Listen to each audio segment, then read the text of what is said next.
We are here in front of this Sherman tank. This is the AC-8 Sherman tank, as they called it. So the Sherman tank is armed with this 76mm cannon. It's about 2.9 inch. So this is the M4A3A8. That's why they call this the AC-8. So it can accommodate a crew of 5, and it weighs 32 tons. That's how heavy it is. It can run as fast as 48 kilometers per hour. So this is in service between 1943 to 1970. So in addition to this 76mm main gun of this tank, this is also armed with 2 machine guns. So the first machine gun is installed right on that hole near the main gun, and the second machine gun is installed in this one. It's like a ball turret.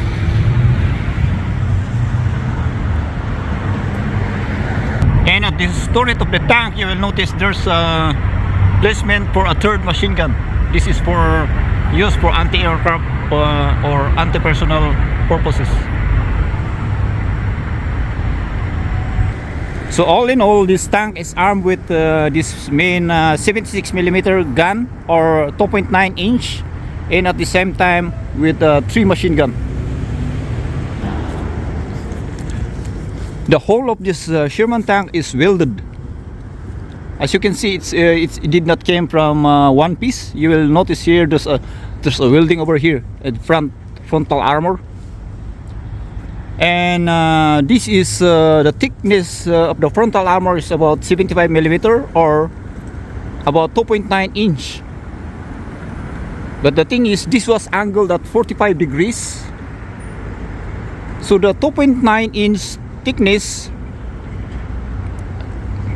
becomes, because once when a projectile hit this surface, what happens is it's going to encounter about 4 inches of steel when it's hitting into this horizontal direction. That's the reason why the later model of the tanks during the war was constructed in such a way that the front hull is sloped like this. Like for instance what they did with the Panther and the Tiger II of the Germans. Looking at the front, the width of the tank is about 9 feet and 5 inches. From the side to side, it's 9 feet and 5 inches.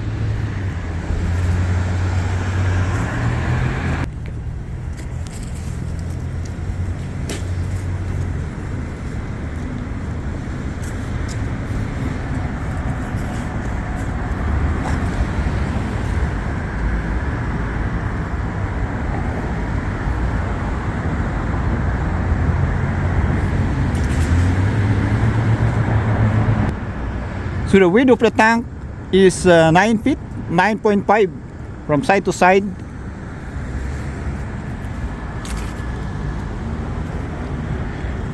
And the length of the tank is 18 feet and 5 inches. So basically this tank is about 9.5 by 18.5 feet. The height of the tank from the shoulder to the ground is about 6.5 feet. And up to the turret, it's about 9.5 or almost 10 feet. So this tank is about 1 story high. This is one of the main disadvantages of this tank, is because it's very tall. So in a horizon, this is easy target for the enemy.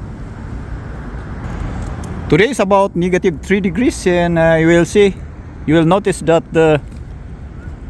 it is started to drop some snow a little bit.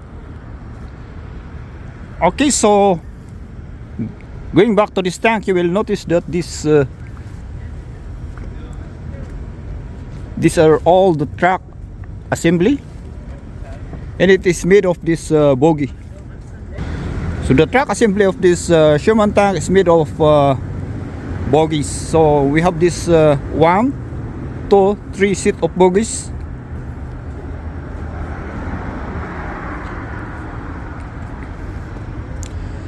And this bogie is just the function of this bogie is to make the ride of this tank smooth, even in a rough terrain. So what it do is just to bounce like this to accommodate any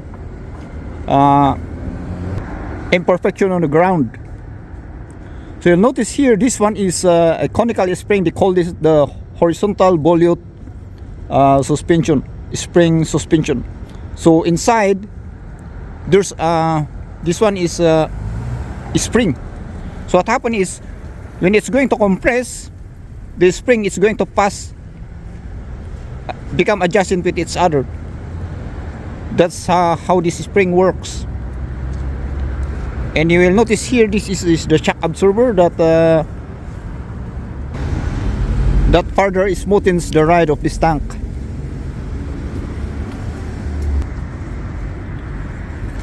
So you'll notice here, these are all the return rollers.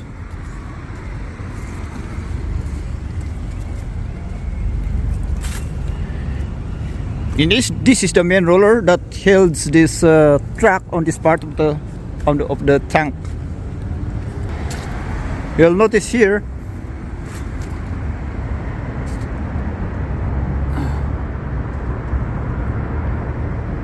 that is how it was attached to this tank, the main roller.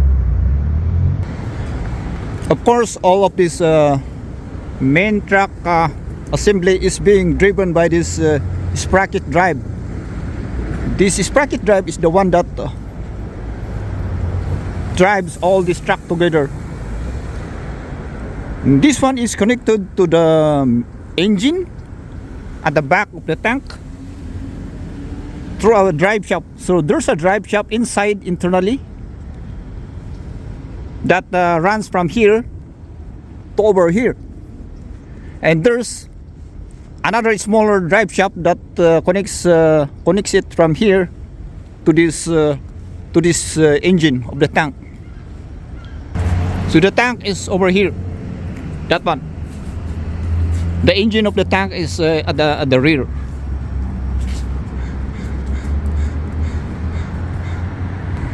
So this later version of the Sherman has a wider track. The track of this is about 23 inch or about almost 2 feet in width. This is a good advantage of the wider track, because it's going to help this tank smoothly negotiate a soft ground.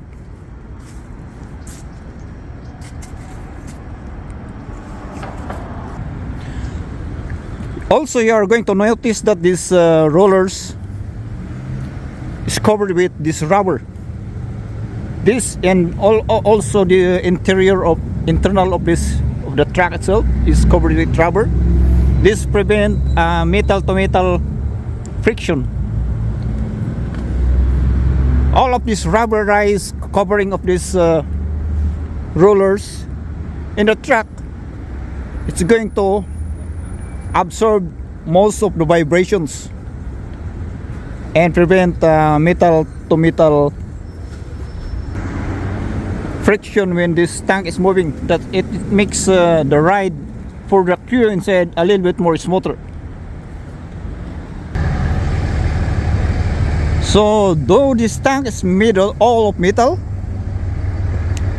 these bogies, the spring, the shock absorber, and the rubber coatings of the rollers in the tracks makes it helps smoothen the ride for the crew inside this tank. So that's about it for this Sherman tank. And if you want to see more discussion about what this tank is all about, then don't forget to subscribe and hit the notification bell so that you will be notified on my next incoming videos.